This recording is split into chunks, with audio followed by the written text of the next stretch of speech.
Então, olha só, vamos dar continuidade. Nós estávamos falando, então, sobre agora que Pratyahara, na última aula nós estávamos falando que Pratyahara é o elo que une a prática externa do yoga com a prática interna. É o elo que vai unir Yama, Niyama, Asana e Pranayama a Dharana, Dhyana e Samadhi. Esse é o elo. Tendo trabalhado este elo, nós passamos para a próxima etapa que no Yoga Sutras nós vamos encontrar. A concentração, Dharana, é a fixação da mente em um ponto. Quando ela se mantém de forma contínua, chega-se à meditação. Quando ele, o praticante, se esvazia, só resta o puro brilho do objeto. Isso é união, Samadhi. A reunião dos três, ou seja, Samadhi, Dhyana e Dharana, a reunião dos três é o domínio, Samyama, de seu controle resulta a sabedoria. Olha essa palavra, sabedoria. Na árvore da vida, sabedoria está associada a qual Sefirot? Eu coloquei até aqui ó, o símbolozinho dela aqui, do planeta dela aqui. Ó. Saturno. Está lá em cima em Binah. Depois do abismo. Depois do abismo. Ou seja, aquilo que o Crowley sempre fala, que o Samadhi da liberação, o Samadhi que une o sujeito, o Samadhi, e ele sempre todo fala, Yoga é união. Ó, Yoga é união. Onde é? Yoga é união. E o primeiro comentador do Yoga Sutra, ele já abre o Yoga Sutra falando assim, ó. Yoga é Samadhi. Yoga é Samadhi. E aqui o Patanjali está falando, ó, isso é união, Samadhi. Ou seja, aquilo que o Crowley fala, que o Samadhi da liberação, que une o objeto com o sujeito, ocorre o quê? Quando você transcende o abismo. Quando você chega na iniciação de Magister Temple. Ou seja, conexão total com tudo que o Crowley fala. Dentro do Patanjali e dentro do sistema que o Crowley concebeu. Então, quando você adquire esse Samadhi, você adquire um tipo diferente de conhecimento, que é a sabedoria, Prajna. Este conhecimento, ele não está associado a nada do que a gente estuda. É um conhecimento de uma natureza distinta. Porque ele não está acontecendo por meio do construto da mente. Quando você chega nessa fase aqui, onde resulta essa sabedoria, já não existe mais o trabalho da mente. A gente vai ver isso mais pra cá. Já não existe o trabalho da mente. Você já transcendeu a mente. Uma vez que você está adquirindo um conhecimento que não vem através da mente, que não vem através dos sentidos, ou seja, você não está lendo para adquirir esse conhecimento. Você não está escutando ninguém para te dar uma cátedra para te dar esse conhecimento. Você não está vendo a aula de ninguém para receber esse conhecimento. Uma vez que é um conhecimento que não é produzido por meio dos sentidos, que não é produzido por meio da mente, ele é um conhecimento de natureza diferente. Esse conhecimento é sabedoria. Certo? Então, Samyama, dessa maneira, é quando acontece a confluência, a conjunção de Dharana, concentração, Dhyana, meditação, e Samadhi, união. Então fica, ó, a concentração prolongada leva à meditação, Dhyana. A meditação, quando prolongada e dirigida, leva ao Samadhi. Muito bem, então alguns tópicos para a gente começar a esclarecer Dharana. Ok? Dharana é a concentração que vem logo a Pratyahara. Uma vez que você pegou os seus sentidos, pegou a sua mente, deslocou a sua mente dos sentidos, jogou tudo para dentro, é a hora de você direcionar a mente para um ponto só. É isso que você faz em Dharana. Certo? Esse é o processo. Você pega a energia da mente que está dissipada nos sentidos. Toda essa energia da mente você concentra dentro de si mesmo. Concentrando essa energia da mente dentro de si mesmo, agora você vai dirigir essa mente para um ponto. Isso é Dharana. Certo? Quando você pega as energias da mente, então quando eu falo energias da mente é justamente isso. Você tira a energia que estava na sua audição, você tira a energia que estava no seu olfato, você tira a energia que estava na sua visão, você tira toda a energia da mente que estava conectada a esses sentidos e direciona ela num ponto. Quando você faz esse trabalho, interrompe os movimentos da mente. Não se trata de pensar, pois o pensamento é uma sucessão de ideias diferentes dentro de um processo contínuo. Ou seja, não se trata de você pensar em uma ideia. Não é isso. Quando você consegue chegar no nível de concentração, o construto do pensamento já está bem, como a gente diz, tranquilizado. Já está bem calmo. É o que te possibilita dirigir as energias da mente. Como que você vai conseguir dirigir as energias da sua mente para um ponto se a sua mente está conturbada? Não tem condição. O processo de pratyahara é justamente isso. Ele vai diminuir os processos dos vritis da sua mente para que te dê a possibilidade de concentrá-la em um ponto. Ok? Um comportamento mecânico da mente não é concentração. Por exemplo, aqui eu falei do mantra. Vamos supor, eu quero fazer uma prática de concentração. Tem como eu fazer uma prática de concentração com mantra? Lógico que tem como você fazer uma prática de concentração com mantra. É só você pegar a sua mente e repousar a sua mente o tempo todo no mantra. Ou seja, eu estou aqui, por exemplo, e estou fazendo o mantra de Shiva. Om Namah Shivaya, Om Namah Shivaya, Om Namah Shivaya. Estou aqui, Om Namah Shivaya, Om Namah Shivaya, Om Namah Shivaya. Mas a minha mente está pensando no artigo que eu tenho que ler, que eu tenho que escrever. A minha mente está pensando no aluno que eu tenho que responder. A minha mente está pensando na minha esposa.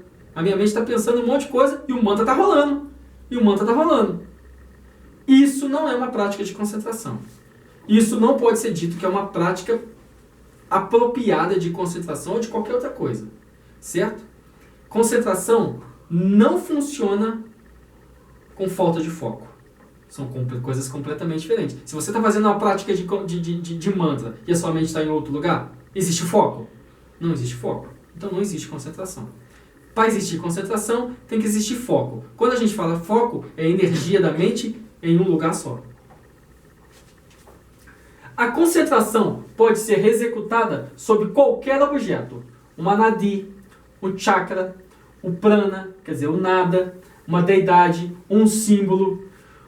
Você pode utilizar qualquer objeto para você fazer uma prática de concentração. Mas aqui tem uma chave. Vamos supor o seguinte. Você é um cristão. Você foi acostumado com o símbolo da cruz. Quando você vê a cruz, te traz um pensamento religioso tranquilo, um conforto espiritual. Porque te foi acostumado a isso. Certo? Você acha que um muçulmano que tem ojeriza do cristianismo, se você colocar uma cruz na frente dele, ele vai conseguir se concentrar na cruz? Não vai. Porque está indo contra todos os padrões dele. Assim acontece com qualquer pessoa. Se você utilizar algo para se concentrar que foge completamente aos padrões que você está acostumado, você vai causar uma confusão mental em vez de uma concentração. Certo? Então você sempre tem que usar símbolos. Se você for utilizar algum símbolo para você executar a sua concentração, você tem que estar utilizando símbolos, imagens, pontos que você deseja utilizar, que sejam adequados à sua constituição. Como assim a sua constituição? A sua constituição psíquica, a tudo que você foi acostumado, a aos códigos de crença que você está habituado. É lógico que, para chegar no momento final, você tem que superar isso. Mas enquanto não chega esse momento, esse momento final, você ainda tem que trabalhar com esses conceitos. Certo? Muito bom. A dhyana, a meditação, é alcançada quando a mente se coloca sobre o objeto em um fluxo constante de energia mental, chitta, direcionado pela vontade. Ou seja, existe então, para você conquistar a sua meditação, isso é uma chave, para você conquistar o estado de meditação, sair da concentração e conquistar o estado de meditação, existe a necessidade de você o quê? Projetar, direcionar a sua vontade. Se você for uma pessoa de vontade fraca, você não vai conseguir fazer isso. Porque olha só, a meditação, ela só é alcançada quando a mente se coloca sobre um objeto de um fluxo constante. Imagina um óleo. Se você pega uma lata de óleo e você faz um buraquinho na lata de óleo, a lata de óleo não vai começar a descer um fluxo de óleo constante. Ela não vai ficar pingando. A imagem da concentração sobre um objeto é como o fluxo do óleo. Constante. Não para. Você bota lá, o fluxo vai caindo. É igual aquela pessoa que está fazendo xilodada lá no Ayurveda. O óleo tem que sempre estar caindo na testa dela constantemente. Não pode cair um pouquinho, depois cai mais um pouquinho. Não, tem que ser uma queda constante. É igual a cachoeira que fica em cima de uma pedra. O tempo todo, o tempo todo, o tempo todo. Ou seja, quando as energias da sua mente estão dirigidas para um objeto de concentração, completamente existe um fluxo constante. Ou seja, a sua mente não está sendo afligida por mais nada. Realmente você entrar naquele fluxo, espontaneamente, você está meditando. Então, o fato de você dirigir a sua mente para aquele objeto e manter a sua mente naquele objeto, isso é concentração. O fato de você conseguir manter a sua mente naquele objeto o maior tempo possível, te leva à meditação. São duas coisas diferentes. Primeiro você precisa estabelecer o fluxo. Primeiro você precisa abrir o caminho. Depois que você estabeleceu o fluxo e abriu o caminho, você precisa manter-se nele o tempo todo. Manter-se nele o tempo todo. Sem esmorejar, sem fraquejar. Aí você conquista a meditação. A meditação acontece espontaneamente. Se abre a meditação espontaneamente. Certo? Então, por exemplo, se a pessoa vai meditar, ela coloca um foco de concentração no coração dela. Aí ela se concentra nas batidas do coração. E existe uma prática de yoga adequada para isso. Uma prática de dharana. Uma prática de... Existem 3 práticas de dharana que são muito boas. Uma para se concentrar no seu concentração, no santuário do seu concentração, uma no santuário do Agnya Chakra e uma no santuário do Muladhara Chakra. Continua. Aí ela vai lá e fica sentindo, concentrando no seu coração. Aí chega um estágio que de repente ela tá tão focada aqui que ela para de ouvir os ruídos externos, a mente dela já se tranquilizou. Mas aí não chega naquele estágio que você fala no livro de ela conseguir escolher algo que está afligindo ela para meditar a respeito daquilo.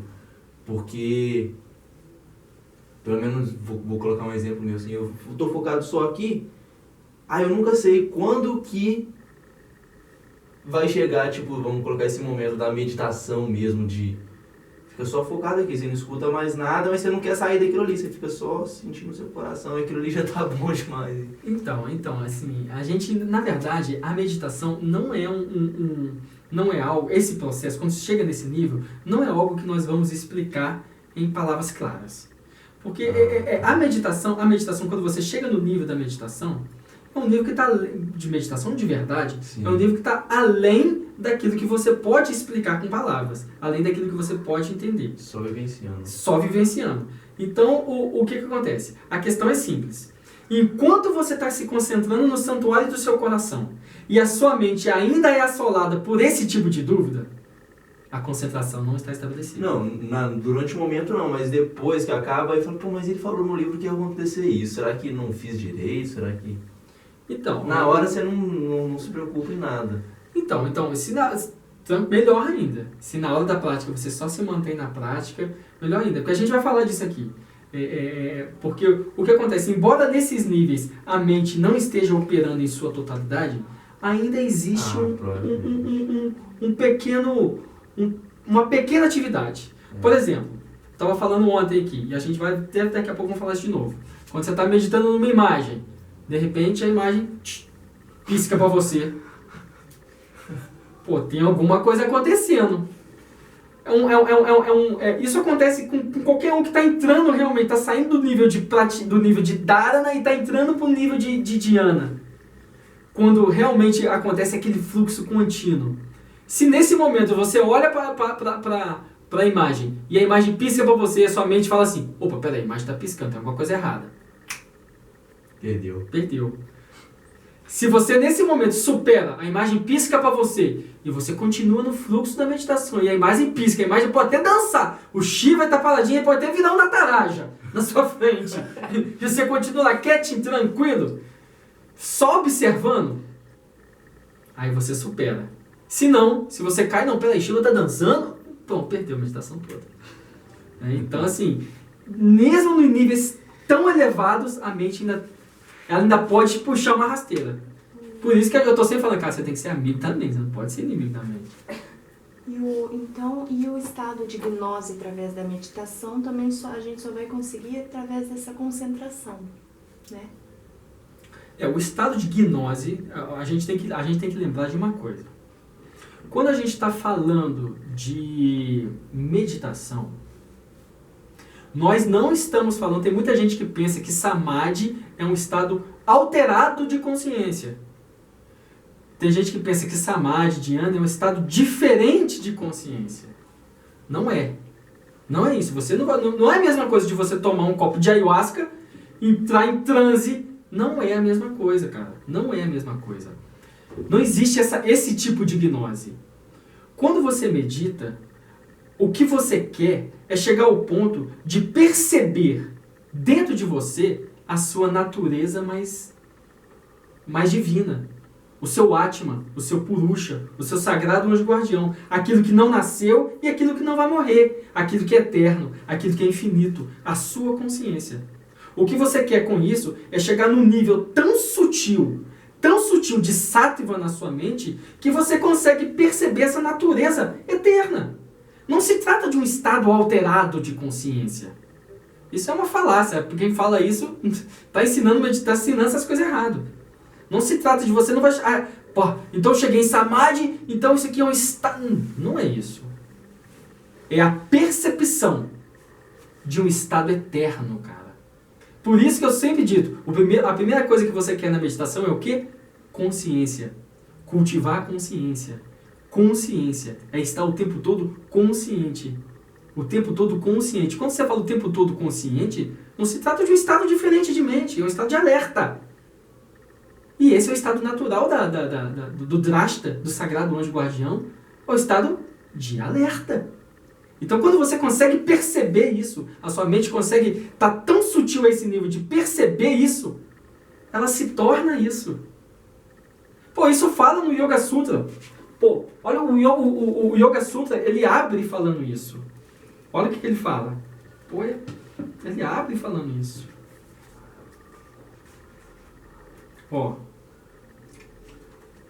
Olha como é que ele abre. Agora, a instrução do Yoga, da conjunção. Começa a instrução do Yoga. Yoga é a restrição das atividades da mente. Presta atenção. Yoga, ele é muito claro, não tem engano. Yoga é a restrição das atividades da mente.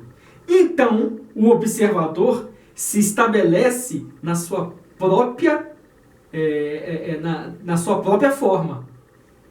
Ou seja, quando você interrompe as atividades da mente, a sua mente está sutil, você se estabelece na sua própria natureza, cara.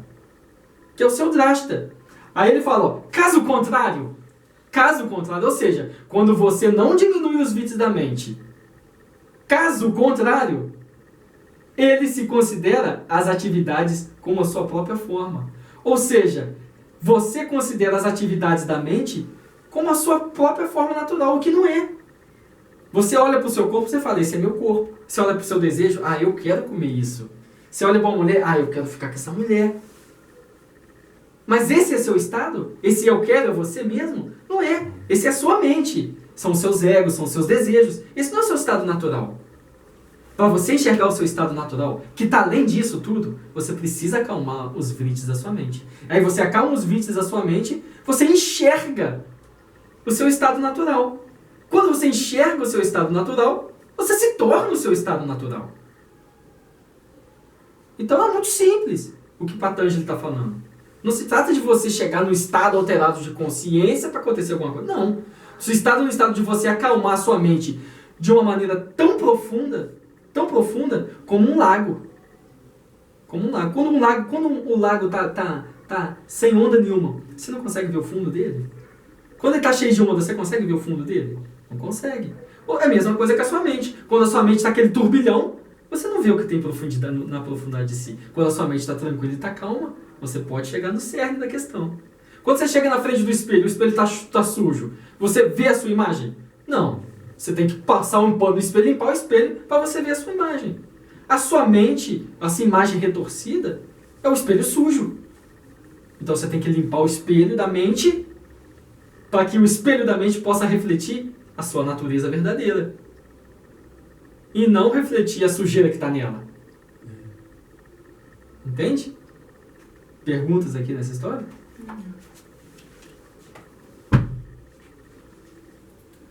Muito bem, vamos continuar. Onde é que eu estava?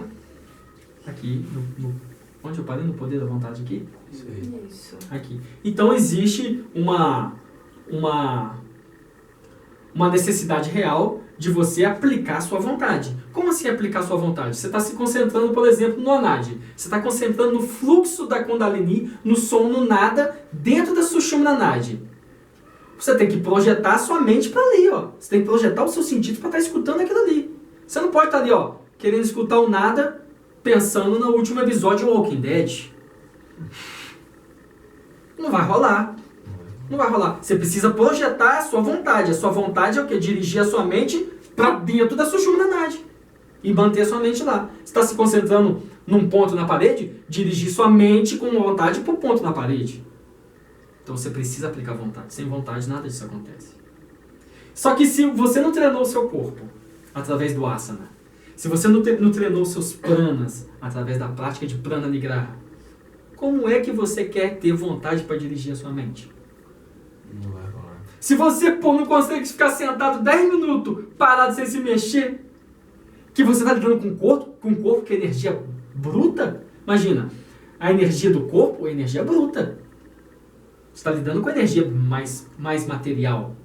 A energia da mente é mais sutil. Se você não tem condições, se você não tem vontade para manter uma energia mais bruta, parada, o tempo durante 10 minutos, você vai ter vontade para dirigir uma energia mais sutil para um ponto? Não vai ter, cara.